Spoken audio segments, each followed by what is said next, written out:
नमस्कार, हमारे इस खास कार्यक्रम एक मुलाकात में आपका बहुत बहुत स्वागत है। आज हमारे साथ स्टूडियो में है बैंकिंग सर्विस की एक बहुत बड़ी शख्सियत बड़ी इसलिए क्योंकि उनको 32 वर्षों का बैंकिंग का अनुभव है। हमारे साथ हैं राजस्थान मरुद्रा ग्रामीण बैंक के चेयरमैन श्री ज्ञानेंद्र कुमार जैन। जैन साहब, आपका स्टूडियो में बहुत बहुत स्वागत है। Thank you sir. सवालों का सिलसिला शुरू करें उससे पहले हम आपको बता दें, श्री ज्ञानेंद्र कुमार जैन ने 1 जनवरी 2019 को आरएमजीबी के चेयरमैन के पद पर ज्वाइन किया। इससे पहले आप भावनगर एसबीआई में डीजीएम थे और राजस्थान में भी कई स्थानों पर कई जिलों में आप एसबीआई बैंक में अधिकारी रह चुके हैं। शुरुआत जैन साहब, आपसे ये करना चाहेंगे कि बैंकिंग का आपका 32 वर्ष का अनुभव है, कैसा रहा बैंकिंग सर्विसेज?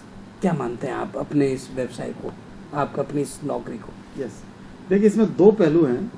एक ये कि मेरा एक ड्रीम था जी, जिसे कहते हैं कि जब स्टूडेंट लाइफ में जो मेरा आइडियल थे, तो मेरा एक ड्रीम था कि बैंकिंग सर्विस में जाऊं। तो ये माना जाए कि ड्रीम्स कम ट्रू, वो एक सपना साकार हुआ। और उसके बाद ये है कि बैंकिंग सर्विस क्यों इम्पोर्टेंट है जी, हमारे लिए, हमारे समाज के लिए, हमारे देश के लिए। तो यहाँ आके मुझे लगता कि हम वो सब कुछ अचीव कर सकते हैं जो हम चाहते हैं। सेवा भाव हो या परिवार का आर्थिक उपार्जन हो या खुद का सेटिस्फेक्शन हो, ये सब कुछ एक ऐसी सेवा है जिसमें हमको मिलता है। इसलिए मेरा रुझान हमेशा ये रहा कि मैं बैंकिंग में जाऊँ। आपने बैंकिंग का जो आपका सफ़र है वो किस पोस्ट से और कहाँ से शुरू किया? यस, देखिए मैंने 1987 में भारतीय स्टेट बैंक ज्वाइन किया एज ए क्लर्क, और एज ए क्लर्क करीबन 8 साल मैंने बैंकिंग सेवा दी। उसके बाद प्रमोशन स्टार्ट हुए और हम प्रमोशन लिए 96 में, स्केल 1 अधिकारी बने। उसके बाद विभिन्न जगहों पर पोस्टिंग लेते हुए हम आगरा में हमको पोस्टिंग मिली। फिर हम टाइमली सारे हमको बैंक ने, चूँकि परफॉर्मेंस हमेशा बहुत अच्छी रही, तो यूँ कहें कि हम उनमें से हैं कि हमें सारे प्रमोशंस फर्स्ट टाइम में मिले। जब भी हम एलिजिबल हुए, बैंक ने हमें प्रमोट किया। तो वो हमारा सफ़र जो आगरा से शुरू हुआ ऑफिसर बनने के बाद, वो फिर बूंदी राजस्थान में हम शाखा प्रबंधक रहे, फिर कोटा में चीफ मैनेजर रहे, फिर हम गए बड़ौदा गुजरात, वहाँ चीफ मैनेजर रहे, फिर वापस राजस्थान आए तो जयपुर, अजमेर, देन कोटा। और उसके बाद जब state bank of Bikaner and Jaipur का जब मर्जर हुआ, उसके बाद कोटा में हम क्षेत्रीय प्रबंधक के पद पर रहे। और वो ये मानिए हमारे जीवन का बहुत स्वर्णिम काल था।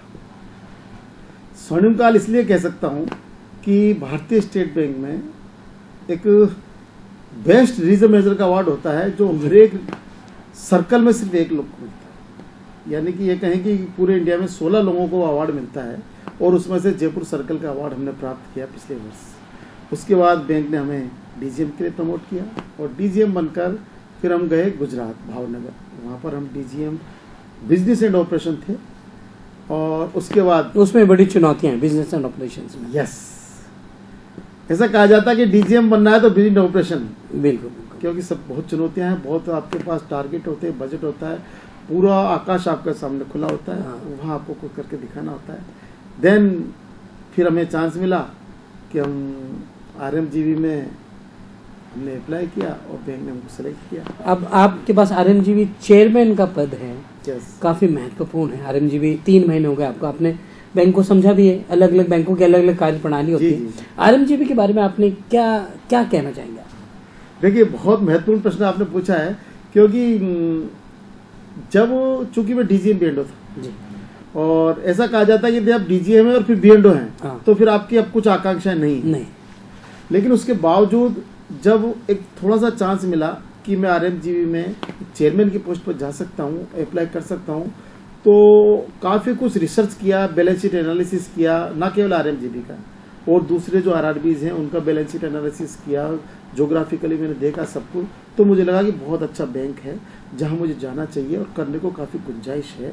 और यूँ कहूँ कि चूँकि मैं ग्रामीण परिवेश से रहा हूँ, तो कहीं मन में एक ऐसा था कि जो 1975 में जिस उद्देश्य से ग्रामीण बैंकों की स्थापना की गई, तो एक मन में यह था कि मैं जाके देखूं कि वास्तव में हम उस उद्देश्य की तरफ चल पा रहे हैं या उसमें कुछ है, तो मेरे मन में है कि वो करूं।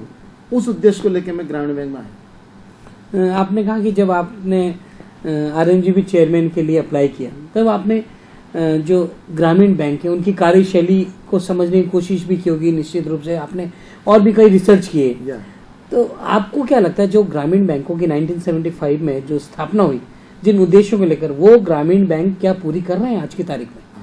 ना सिर्फ आरएमजीबी की, मैं ओवरऑल ग्रामीण बैंकों की बात कर रहा हूँ। बिल्कुल सही कह रहे हैं आप। देखिए, कुछ हद तक मेरे दिमाग में ये था कि कुछ कार्य ऐसे हैं जहां हमें बहुत कुछ करना है। जी। अगर ब्रॉड सेंस में हम कहें कि फाइनेंशियल इंक्लूजन, अब ये सुनने में बड़ा अच्छा शब्द लगता है फाइनेंशियल इंक्लूजन, लेकिन वास्तविकता क्या है? क्या हम घर घर तक बैंकिंग को पहुंचा पाए? स्पेशली आरआरबी, चूंकि आरआरबी की स्थापना इसलिए की गई थी कि लो कॉस्ट बैंकिंग हम लोगों को दें, घर घर जाकर बैंकिंग दें, और यहाँ तक कि कोई परिवार ऐसा ना बचे जो बैंकिंग से ना जुड़ा हुआ हो। तो उस दिशा में आरआरबी बहुत अच्छा चल रहा है। और स्पेशली हम राजस्थान की भौगोलिक दृष्टि से देखें तो जैसा कि हम जानते हैं कि जैसलमेर, बाड़मेर, देखें ना कहाँ बॉर्डर लाइन तक हमारी ब्रांचेज हैं जो लोगों को सर्व कर रही हैं। और न केवल बैंक और ब्रांचों के माध्यम से, हम उन सब चैनलों के माध्यम से लोगों को सर्व कर रहे हैं जितना हम उनकी पहुंच में जा सकते हैं। चाहे वो बैंकिंग कॉरेस्पॉन्डेंस, हमारे बैंक का एक अलग से महिला सखी करके एक अलग से चल रहा है, उसमें है। और हमारे पास एटीएम वैन जो नाबार्ड ने हमको उपलब्ध कराई है, एटीएम वैन जो आपके घर घर जाके एटीएम की सुविधा देती है, और न केवल सुविधा देती है बल्कि आपको बैंकिंग के बारे में बताती भी है। तो मुझे लग रहा है कि आरआरबी काफ़ी हद तक उस दिशा में चल रहे हैं, लेकिन अभी वो काफ़ी कुछ चलना है। ग्रामीण क्षेत्रों की बात करें तो क्या ग्रामीण क्षेत्रों में जो बैंक्स को लेके ग्रामीणों में क्या जागरूकता आई है? क्या ग्रामीण अभी भी, पहले ऐसा होता था ग्रामीण बैंक नहीं जाता था, वो खुद के घर में ही पैसे जमा कर लेता था, क्या वो बैंक की ओर बढ़ रहा है? आप क्या देखते हैं? नहीं, वो तो आई है, वो तो ये तो मानना पड़ेगा कि ग्रामीण बैंकों के पास गांव में चेतना आई है। यहाँ तक कि मैं तो कहता हूँ, अभी पिछले वीक एक ब्रांच विजिट पे गया था, बहुत खुशी हुई मुझे कि महिलाएं आ रही, भले वो घूंघट काट निकाल के आ रही हैं, लेकिन शाखा में आ रही हैं। तो मैं मानता हूँ कि ये सबसे बड़ी उपलब्धि हमारी कि महिलाओं को हम शाखा तक लेके आए, तो निश्चित रूप से परिवर्तन तो आया। आरएमजीबी के बारे में बात करेंगे सर कि आरएमजीबी की वर्तमान में जो ब्रांचेस हैं, और क्या आपकी क्या योजना है? आपने मतलब जब ज्वाइन किया 3 महीने हो गए, आपने भी बैंक को नज़दीक से देखा, आपने कहा भी आप एक बैंक विजिट करने भी गए, निश्चित रूप से एज ए चेयरमैन कई आपके दिमाग में कई योजनाएं चल रही होंगी कि बैंक को कैसे आगे बढ़ाना है, क्या करना है, क्या मानते हैं आप क्या करना होगा? बहुत बढ़िया। देखिए, ये वो प्रश्न है जो निश्चित रूप से यहाँ आने से पहले हमारे दिमाग में था, और जो सपने में आरआरबी के लिए लेके आया। एक तो यह है कि चूंकि जैसा कि आपने बताया कि 32 साल का हमारा एक्सपीरियंस है उस प्रीमियर इंस्टीट्यूट का, जिसे भारतीय स्टेट बैंक कहा जाता है, यानी कि बैंकों का सिरमौर। तो कई योजनाएं, कई प्रोडक्ट्स, चाहे वो डिपॉजिट के हों, चाहे वो लोन के हों, या हम कहें कि डिजिटल के हों, वो जो हम वहाँ टेस्टेड हैं, जो हम वहाँ करके आए हैं, वो सब हमारे दिमाग में है कि यह हम उन सबको लागू करें, और उनका रिजल्ट जो बड़ा बैंक ले रहा है, चूंकि हम बड़े बैंक का एक्सपीरियंस लेके आए हैं, तो उसको हम कोशिश करेंगे कि बड़े बैंक के माध्यम से, चूंकि हम स्पॉन्सर्ड हैं स्टेट बैंक ऑफ इंडिया के, पग पग पे हमारा साथ दे रहा है स्टेट बैंक ऑफ इंडिया। और अभी एक बहुत अच्छा एक बदलाव आया है आरआरबीज के लिए कि जो पूरे भारतवर्ष में जो आरआरबीज किसी न किसी बैंक से स्पॉन्सर्ड है। बिल्कुल। तो एसबीआई से कुछ 17 आरआरबीज स्पॉन्सर्ड है आज की तारीख में, अभी 14 रह गई है 1 अप्रैल के बाद। तो मेजर पोर्शन एसबीआई के पास है पूरे इंडिया में। तो 14 आरआरबी हमारे हैं। तो उनमें जो हमारा कॉर्पोरेट सेंटर है बॉम्बे में, वहाँ हमारा एक अलग डिपार्टमेंट है, एसोसिएटेड सब्सिडरी। उन्होंने बहुत अच्छा एक कार्यक्रम चलाया कि पूरे 17 आरआरबीज को एक प्लेटफॉर्म पर लेके आ रहे हैं। तो जो स्कीम्स, जो पॉलिसीज एसबीआई की हैं, वो सब आरआरबीज को मिलने वाली है। एक अलग से प्लेटफॉर्म हमको मिलने वाला है, तो बहुत अच्छा हो जाएगा, क्योंकि अभी क्या अलग अलग बैंक अलग अलग अपना कार्य किए जा रहे हैं। बिल्कुल। अब सब एक प्लेटफॉर्म पे आएंगे, तो नो डाउट हमारे कस्टमर्स को वो सब सुविधाएं मिलने वाली है जो स्टेट बैंक ऑफ इंडिया को मिल रही है, और इससे निश्चित रूप जमाएं भी बढ़ेंगी। हाँ, अरे देखिए ना, बैंक यदि हम डिक्शनरी में देखें तो बैंकिंग का एक मतलब होता है विश्वास, एक शाब्दिक अर्थ विश्वास की है। और जहाँ स्टेट बैंक का गोला यदि हमारे साथ है, स्टेट बैंक का लोगो हमारे साथ है, तो निश्चित रूप से विश्वास है। जो अभी आरएमजीबी सर्विसेज दे रही है कस्टमर्स को, इनमें और क्या आप सोचते हैं कि और क्या सुधार किया जाना चाहिए, या और कौन सी सुविधाएं हैं जो अभी आप नहीं दे पा रहे हैं और जिनके बारे में आप सोचते हैं कि वो देनी चाहिए? यस, देखिए आज के ज़माने में हम ये देखे हैं कि न केवल ग्रामीण, चूँकि दूर दराज में ब्रांचें नहीं हैं, लोग आगे हैं, बीसीज हैं, लेकिन फिर भी इंटरनेट बैंकिंग एक ऐसा माध्यम है जो व्यक्ति मोबाइल चला सकता है वो हर कोई इंटरनेट बैंकिंग चला सकता है। तो इंटरनेट बैंकिंग की सुविधा हम दे रहे हैं, लेकिन अभी पिछले वर्ष तक हमारे पास जो है व्यूअर्स राइट थे, सिक्योरिटी पर्पज से कि ग्रामीण उसका कोई मिसयूज ना हो देख सकते थे। तो नाबार्ड की एक वो है कि आप किस स्टेज तक इसके जाएंगे, लेकिन इस वर्ष तो हम निश्चित रूप से हम ट्रांजेक्शन राइट्स देने वाले हैं ताकि व्यक्तिगत लोग और व्यापारी वर्ग सब लोग उसको घर बैठे अपनी बैंकिंग कर सकें। मोबाइल बैंकिंग हमारे पास है। इसके अलावा हम ये चाहेंगे कि डिजिटलाइजेशन परसेंटेज जो है ग्रामीण बैंक का वो बढ़े, वो हम चाहते हैं। आप देख रहे हैं हमारा खास कार्यक्रम एक मुलाकात, और हम यहाँ रुकेंगे छोटे से ब्रेक के लिए। ब्रेक के बाद लौटेंगे तो आरएमजीबी के चेयरमैन श्री ज्ञानेंद्र कुमार जैन से हमारी एक खास मुलाकात जारी रहेगी। आप बने रहिए चैनल 24 न्यूज प्लस के साथ। हम लौटते हैं इस छोटे से ब्रेक के बाद।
ब्रेक के बाद आपका एक बार फिर से स्वागत है। आप देख रहे हैं हमारा खास कार्यक्रम एक मुलाकात, और आज हमारे साथ स्टूडियो में है आरएमजीबी के चेयरमैन श्री ज्ञानेंद्र कुमार जैन। जैन साहब से सवालों का सिलसिला आगे बढ़ाते हैं।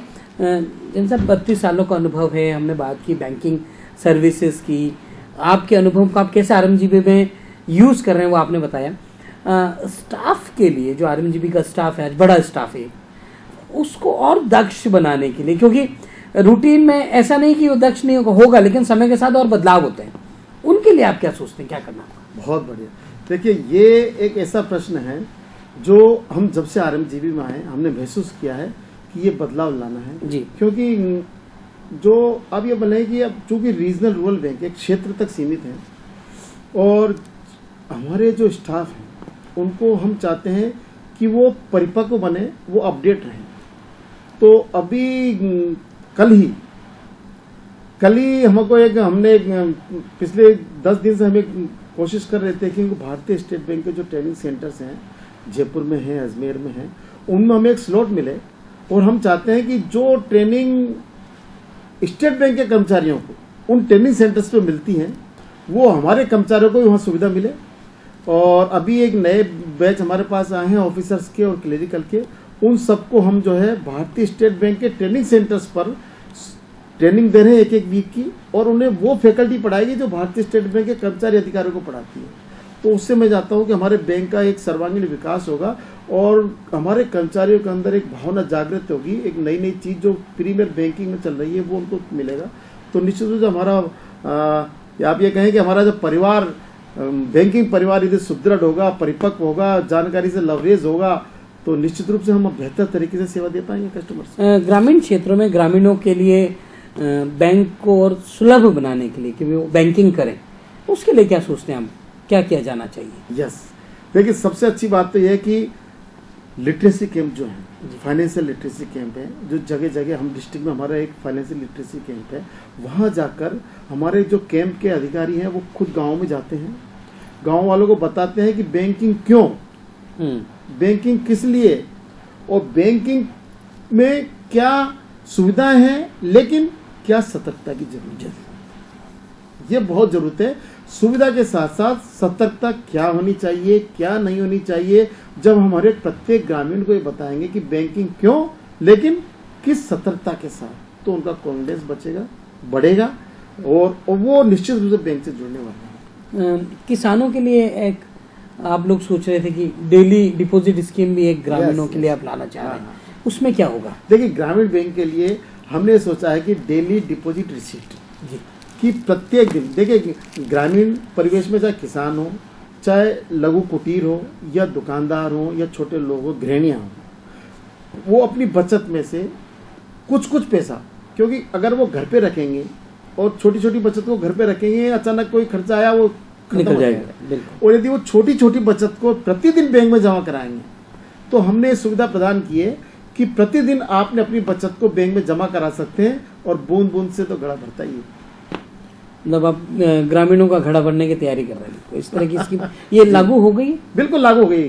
क्या रिस्पॉन्स आ रहा है इसमें? देखिए अभी ये बिल्कुल उस स्टेज पर है, हमने इसको लॉन्च किया है। अब इसको हमने कल ही इसको रिव्यू किया है हमारे स्टाफ के साथ। 2 दिन पहले हम जब 2 तारीख को हमने स्टेट से मीट की है, उसमें हमने इसको रिव्यू किया है, और हमने कहा कि इसको एक मिशन मोड में, कैंपेन मोड में लाके और इसको हम लागू करने वाले हैं। लोन स्कीम्स बहुत है आरएमजीबी की, मैं ऐड देख रहा था तो मैंने देखा है हर क्षेत्र के लिए, हर लोगों के लिए। उनके बारे में थोड़ा जो हमारे दर्शक देख रहे हैं, ताकि उनको जानकारी मिल सके लोन के बारे में। बिल्कुल, बहुत अच्छा प्रश्न आपने पूछा है। देखिए चूंकि बैंक का मुख्य कार्य है जमायत स्वीकार करना और ऋण प्रदान करना, और जहाँ तक ऋण प्रदान करने का सवाल है, तो चूंकि हमारा मुख्य 90% शाखाएं जो हैं ग्रामीण परिवेश में है, और मुख्य रूप से हम ग्रामीण क्षेत्र की सेवा करें, या यूँ कहें कि ग्रामीण विकास का आधार है, तो हमारे लोन पोर्टफोलियो का 92% पोर्टफोलियो एग्रीकल्चर का है। तो कृषि में हम वो सब सुविधाएं किसानों को दे रहे हैं जिनको आवश्यकता है, चाहे वो किसान क्रेडिट कार्ड हो, चाहे उनको इम्प्लीमेंट खरीदना है, ट्रैक्टर लोन लेना है, या ट्रैक्टर के साथ के जो भी इक्विपमेंट है वो उनको लेना है, जमीन उनको संतुलित करानी है, उसके लिए हम ऋण देते हैं उनको, या कोई भी इनकी आवश्यकता थी, उनको उपज का भंडारण करना है, तो हम गोडाउन के लिए उनको ऋण देते हैं। छोटी से छोटी जो भी किसानों को चाहिए वो सारी आवश्यकताएं बैंक उनकी पूरी करता है। इसके बाद हम आते हैं लघु उद्योग, छोटी दुकानें, बड़ी दुकानें, या कोई इंडस्ट्री, आप कोई भी चीज़, ऐसा व्यापार जो आप प्रारंभ करना चाहते हैं या पहले से कर भी रहे हैं, उसका विस्तार करना चाहते हैं, मुद्रा लोन में आप 10 लाख तक का ऋण हम प्रदान कर रहे हैं लोगों को, और इसमें हम बढ़ चढ़ कर हमारा बैंक बहुत हिस्सा ले रहा है, क्योंकि छोटी छोटी दुकानें गांव में लोग बिजनेस करना चाहते हैं, लेकिन वर्किंग कैपिटल नहीं है, सामान खरीदने के लिए पैसे नहीं है, उसके लिए बैंक पैसा दे रहा है। यदि आपको छोटा उद्योग स्थापित करना चाहते हैं, उसके लिए बैंक आपको पैसा दे रहा है। इसके बाद आप आइए, यदि आप सर्विस क्लास, यदि आप कार खरीदना चाहते हैं, उसके लिए हम आपको ऋण दे रहे हैं।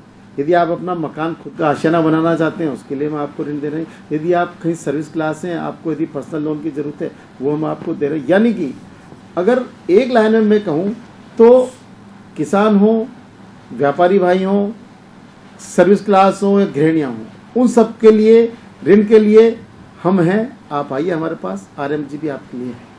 मतलब हर तरह का ऋण आप जी बिल्कुल, हर तरह का। एक सवाल, सामाजिक सरोकारिता, आरएमजीबी सामाजिक सरोकारिता में भी काफी आगे है। क्या क्या एक्टिविटीज आप लोग करते हैं इस तरह की? देखिए जहाँ तक सामाजिक सरोकारिता है, तो मेरा यह मानना है कि जब हम समाज से जब तक हम मिलेंगे नहीं जी, उनके दुख दर्द में शामिल नहीं होंगे, तब तक आप, चूंकि ग्रामीण परिवेश में और मेट्रो कल्चर में काफ़ी अंतर होता है, तो जहाँ तक सामाजिक सरोकार का अंतर्गत है, हम गाँव को गोद लेते हैं। गाँव को गोद लेने का मतलब उस ग्रामीण का संपूर्ण विकास, और इसी के साथ जो चूंकि महिला सशक्तिकरण, जी, महिला सशक्तिकरण के लिए हमारा बैंक बहुत ज़्यादा कटिबद्ध है। और यहाँ तक कि चूंकि अपन राजस्थान में हम लोग जानते हैं कि महिलाएं घूंघट निकालती हैं, अभी भी गाँव में इस तरह की प्रथा है, तो उसमें महिलाएं एकदम से हिचकती हैं बैंक आने के लिए। तो हमारी एक स्कीम है महिला सखी। हमने महिला सखी बना के प्रत्येक गांव में महिलाओं को लेके आए, किसी एक गांव से एक महिला को सेलेक्ट किया, उन्हें महिला सखी बनाया। वो बैंक में बैठती है, बैंक के बाहर बैठती है, गांव में जाती है, घर घर से महिलाओं से संपर्क करके उनके खाते खोलती है, उनकी जमा कराती है। तो महिलाएं अब महिलाओं के सम्मान में आने लगी। तो हमारा सामाजिक सरोकार से हम पूरी तरह से जुड़े हैं। अब सवाल मेरा थोड़ा अलग है, आरएमजीबी से अलग है। आपका 32 वर्ष का अनुभव है। हम लोग कई बार पढ़ते हैं बैंकिंग घोटाला। जी जी, आपका चूंकि अनुभव है इसलिए मैं आपसे जानना चाह रहा हूँ, क्या ये वास्तव में बैंक कर्मियों की मिली भगत से ही संभव होती है चीज? और बैंक कर्मी कितना सतर्क रहना चाहिए कि वो इस तरह के मामले नहीं आए? बहुत बढ़िया। देखिए, ये हमारा शुरू से मानना है जी, चूँकि हमारा 32 साल का बैंकिंग है, हमने बैंकिंग के उस समय से हम बैंकिंग कर रहे हैं जब मैनुअल बैंकिंग होती थी, बड़े मोटे मोटे लेजर्स हुआ करते थे। हाँ। उसके बाद बैंक मास्टर आया, फिर उसके बाद नेटवर्किंग आ गई। तो उस जमाने से हम बैंकिंग कर रहे हैं, लेकिन जो बेसिक बैंकिंग है वो जब भी थी वो आज भी है। वो क्या है कि मेरा ये मानना रहा है कि बड़े बड़े फ्रॉड्स का हमने चूंकि स्टडी हम करते हैं, जब भी फ्रॉड होता तो उसके बाद क्या कारण थे, कैसे मोडस ऑपरेंडी था, कैसे बचाया जा सकता था इसको, ताकि हम उससे बच पाए। तो ये तो निश्चित मानिए कि कोई भी फ्रॉड, मेरा ये मानना है, जब होता है जब हम सिस्टम प्रोसीजर को फॉलो नहीं करते हैं या कोई शॉर्टकट्स निकालते हैं। बैंक में इतना लीक प्रूफ प्रोग्राम है, मेकर चेकर कंसेप्ट है। यदि हम बैंक के सारे सिस्टम प्रोसीजर को फॉलो करेंगे तो कोई व्यक्ति फ्रॉड कर ही नहीं सकता। लेकिन दुर्भाग्यवश अधिकांश फ्रॉड में बैंक कर्मी और अधिकारियों की संलिप्तता पाई जाती है। ऐसे कर्मियों को कैसे सतर्क कैसे रहना चाहिए? देखिए, सतर्कता का एक ही है कि प्रिवेंशन बहुत जरूरी है। और प्रिवेंशन ऐसा है कि चूंकि आजकल हम डिजिटल में आ गए हैं, तो एक तो पासवर्ड शेयरिंग ना करें। हम जगह जगह बताते हैं कि अपनी पासवर्ड शेयरिंग ना करें और आंख मीच कर किसी पे विश्वास ना करें। और जब तक हम पासवर्ड शेयरिंग नहीं करेंगे तो आधे फ्रॉड वहीं रुक जाएंगे। उसके बाद सतर्क रहने की जरूरत है कि एक विसल ब्लोअर शब्द होता है। यदि आपको थोड़ा बहुत भी कुछ लग रहा है कि कुछ गलत दिशा में जा रहा है तो आप उसके बारे में बताएं। या बैंक में ऐसा सिस्टम है कि कोई व्यक्ति अचानक आपको लग रहा है कि उसकी लाइफ स्टाइल चेंज हो गई है, तो उससे सतर्क रहें। कोई व्यक्ति बहुत ज़्यादा बढ़ के काम करने लगा है, उससे आप सतर्क रहें कि क्यों इतना अचानक इसका प्रेम कैसे उमड़ रहा है बैंक के प्रति। ये सब छोटी छोटी चीज़ें हैं जो आपको दिखाएंगी। न केवल स्टाफ, कई बार ग्राहक भी बैंक से इतना मिल जाता है कि हम सोचते हैं कि हमारा काम कर रहा है, लेकिन आपको ध्यान देने की जरूरत है। क्यों कि आप किसी के पैसे के ट्रस्टी हैं, उसकी रक्षा करना आपका परम कर्तव्य है। तो इन सब चीज़ों को आपको ध्यान में रखना पड़ेगा। और फिर भी बैंक फ्रॉड होते हैं, घोटाले होते हैं, तो उन लोगों को ऐसा सबक सिखाया जाए, ऐसी सज़ा दी जाए ताकि दूसरा व्यक्ति उस पथ पर चलने की हिम्मत ना करे। आजकल बहुत इस तरह की खबरें और इस तरह के मामले सामने आ रहे हैं कि फ़ोन आया, उसके पास एटीएम का पिन नंबर पूछा और उसके खाते से पैसे निकल गए। जी जी, ये ऐसे में ग्राहक को कैसे जागरूक रहना होगा? उनको क्या कहना चाहेंगे आप? देखिए, ये तो निश्चित है कि जितनी सुविधाएं बढ़ेंगी उतनी हमको सतर्कता बढ़ाने की जरूरत है। बार बार हम जब भी कहीं जाते हैं, स्टूडियोज में जाते हैं या हम कहीं भी बोलते हैं, तो ये जरूर बोलते हैं कि सबसे पहली बात तो ये है कि आप अपना पासवर्ड किसी के साथ शेयर न करें, पिन नंबर किसी के साथ शेयर न करें और ना उसको कहीं लिख के रखें। पहली बात, नहीं शेयर करने का मतलब यह है कि आपके मुंह से वो पिन नंबर निकलना ही नहीं चाहिए। क्योंकि एटीएम में सिर्फ आपको डालना है, बोलना क्यों है? तो जब बोलेंगे ही नहीं तो चाहे कोई फ़ोन पे पूछे, चाहे सामने पूछे, जब आपके मुंह से यदि पिन नंबर निकलेगा नहीं तो किसी की हिम्मत नहीं है, कोई तरीका नहीं है कि वो आपको फ्रॉड कर सके। तो ये बहुत सतर्कता की जरूरत है। चाहे किसी तरह का फ़ोन कॉल आए आपके पास, चाहे वो लॉटरी बताए, चाहे आपके घर पे एंटीना लगाना चाहे, नए नए तरीके देखें ना वो लोग ईजाद करते हैं, लेकिन अल्टीमेटली उनका उद्देश्य होता है कि वो आपसे अपनी व्यक्तिगत जानकारी, या तो पिन नंबर पूछेगा, डेट ऑफ बर्थ पूछेगा, आधार नंबर पूछेगा, मोबाइल नंबर, कुछ भी, यस, और कोई भी कहानी बताएगा। तो सबसे जरूरत यह है कि कौन व्यक्ति है जो फोकट में आपको पैसे देगा। बिल्कुल, सबसे बड़ी तो ये बहुत आपको ध्यान रखने की जरूरत है कि अपने क्रेडेंशियल्स, पर्सनल डिटेल किसी को ना होता। बैंक कभी इस मामले में कभी नहीं पूछता, बैंक कभी नहीं पूछता। जैन साहब, आखिरी सवाल नहीं कहेंगे, इसे में जो दर्शक आपका इंटरव्यू देख रहे हैं उनको आरएमजीबी के बारे में क्या कहना चाहिए? अरे बहुत देखिए, सारे दर्शकों से मेरा ये कहना है कि राजस्थान मर्दरा ग्रामीण बैंक वो बैंक जो आपकी सेवा के लिए तत्पर है, न केवल ग्रामीण परिवेश में, चूंकि राजस्थान के 15 जिलों में हम हैं, 701 ब्रांचों का हमारा नेटवर्क है, लगभग 2800 से ज़्यादा हमारे प्रशिक्षित स्टाफ हमारे पास है, और वो सब सुविधाएं हम आपको दे रहे हैं जो एक कोई कॉमर्शियल बैंक आपको देता है। और न केवल सुविधाएं दे रहे हैं बल्कि डोर टू डोर सर्विस दे रहे हैं, और अपनेपन के साथ। और आपके वो सब उत्पाद हमने हमारे पास हैं जो किसी अन्य बैंक के पास हैं। आइए और जुड़िए हमारे साथ, और न केवल लोन में बल्कि डिपॉजिट हमारे साथ रखिए, और आपकी सामाजिक सुरक्षा, आपका जीवन बीमा, आपका भौतिक बीमा, आपको यदि क्रेडिट कार्ड चाहिए, यदि आपको म्यूचुअल फंड में पैसा इन्वेस्ट करना है, आम पब्लिक नहीं समझ सकती कि मेरा जो 5,000 10,000 रुपये मेरे पास इसको कहाँ मैं इन्वेस्ट करूँ, तो आइए उसके लिए भी हम तैयार हैं। वो सब सुविधा हम आपको दे रहे हैं। तो आरएमजीबी निश्चित रूप से आप देखेंगे थोड़े दिन में बहुत अच्छा करने जा रहे हैं। तो ये थे आज के हमारे इस खास कार्यक्रम में आरएमजीबी के चेयरमैन श्री ज्ञानेंद्र कुमार जैन, जिनसे आपने जाना आरएमजीबी के बारे में और जाना बैंकिंग के बारे में और किस तरह आप फ्रॉड से बच सकते हैं जो आजकल हो रहा है। उन्होंने बताया है कि क्या करना चाहिए, क्या नहीं करना चाहिए। जैन साहब, आपका बहुत बहुत धन्यवाद। आज के इस कार्यक्रम में फिलहाल इतना ही। नमस्कार।